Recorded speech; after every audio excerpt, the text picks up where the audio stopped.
सभी को नमस्कार। मैं अमित तिवारी।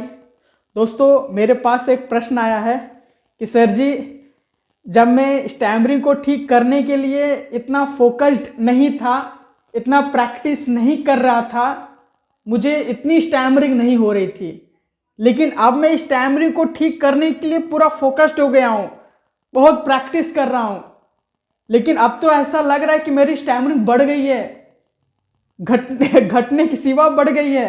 प्रैक्टिस करने से तो घट जाती है, लेकिन मेरी क्यों बढ़ रही है? दोस्तों, अगर यह समस्या आपकी है तो वीडियो को पूरा देखना, क्योंकि यह समस्या मेरी भी थी पहले। तो इसका सलूशन मैं आप सभी को बताऊंगा। दोस्तों, इसको समझाने के लिए मैं एक अच्छा सा उदाहरण देना चाहता हूं। मान लो दोस्तों, आपके पैर में एक घाव बन गया है और उस घाव में बहुत ही पश और मेवाद है।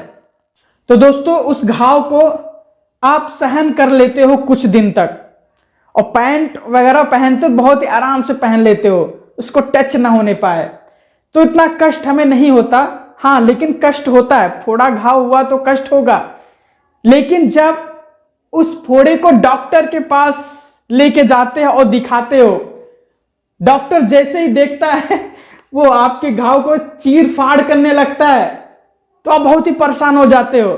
अरे भैया, इससे अच्छा तो घर था, मैं डॉक्टर पास क्यों आ गया? ये तो घाव को और भी बढ़ा रहा है, उसमें रुइया डाल रहा है, पस को निकाल रहा है। नहीं भैया, इससे अच्छा तो मैं घर पे ही था, सहन कर ले रहा था।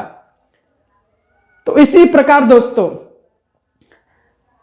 जब आप प्रैक्टिस करना शुरू कर देते हो स्टैमरिंग को ठीक करने के लिए, आपको ऐसा लगता है मेरा कष्ट बढ़ गया। वाकई में आपका कष्ट बढ़ गया है, सर भारी हो जाता है।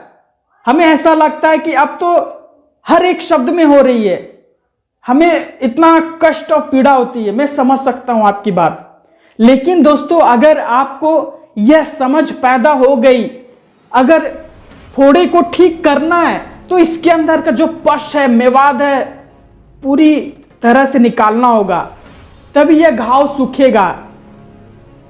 जैसे आप घाव को ठीक करने के लिए पस और पीड़ा को निकालते समय आपने इस दर्द को सहन कर लिया, क्योंकि आपके अंदर समझ पैदा हुई, तो आप सहन कर लेते हो।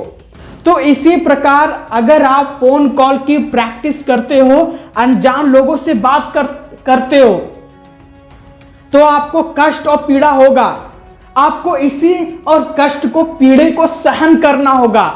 जब आप इस कष्ट और पीड़ा को सहन करोगे तो आपका मन मजबूत हो रहा है, कहीं ना कहीं आपको दिखेगा नहीं, लेकिन इस प्रैक्टिस को अगर 1 महीना लगातार प्रैक्टिस करते रह गए तो आपको आभास होगा, एक अनुभव होगा, महसूस होगा कि मैं पहले से ज्यादा मन मेरा मजबूत हो गया। अब मुझे फोन कॉल बात करते समय इतना कष्ट और पीड़ा नहीं हो रहा है। तो दोस्तों, जब आप प्रैक्टिस कर रहे हो तो उस दौरान जो कष्ट और पीड़ा होता है, सर भारी हो जाता है, थोड़ा सा सहन करना होगा।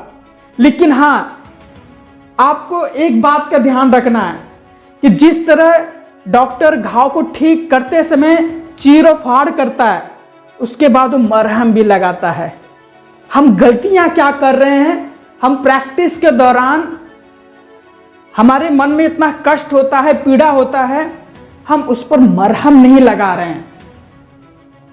मरहम क्या हो सकता है? दोस्तों, अगर आपकी फोन कॉल की प्रैक्टिस हो गई है, अनजान लोगों से बात करने की प्रैक्टिस हो गई है, उसके बाद आपको क्या करना है? उसके बाद आपको मोटिवेशनल वीडियो देख लेना है, मोटिवेशनल सॉन्ग सुन लेना है, मोटिवेशनल किताबें पढ़ लेनी है। लेकिन हम ऐसा नहीं करते, और इसीलिए यह कष्ट और पीड़ा पूरा दिन खराब कर देता है, और बल्कि आप अपनी स्टैमरिंग को सच में बढ़ा लेते हो अगर आप मरहम नहीं लगाएंगे तो। दोस्तों, इसका सलूशन यही है, अब आपको हिम्मत बांधकर प्रैक्टिस करनी है।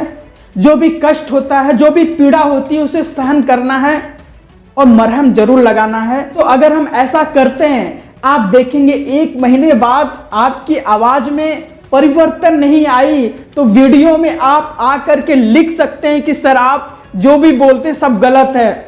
दोस्तों, मैं जो भी बोल रहा हूं ना, अपने एक्सपीरियंस के आधार पे बोल रहा हूं। मुझे भी ऐसा कष्ट और पीड़ा थी, मैंने अपने कष्ट और पीड़ा को सहा और मरहम लगाया। मरहम का काम वही मोटिवेशनल वीडियो, किताबें पढ़ना, यही सब था।